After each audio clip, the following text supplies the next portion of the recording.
Please subscribe and you can download this code from description below. Certainly. Creating a list menu that appears when hovering over a wxPython list box involves a combination of event handling and creating a pop-up menu. Below is a step-by-step tutorial with code examples to achieve this functionality.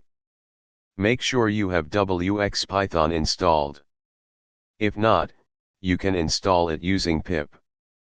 In your Python file, import the required libraries. Create a class that inherits from wx.Frame to build the main application window. Instantiate the wx.App and the ListBoxMenuFrame class to run the application. Run the script, and a window should appear containing a list box. Hover the mouse over the items in the list box, and a menu with edit and delete options should pop up. This example demonstrates how to create a simple list box with a pop-up menu that appears when hovering over its items. You can further customize the menu and its behavior based on your specific requirements.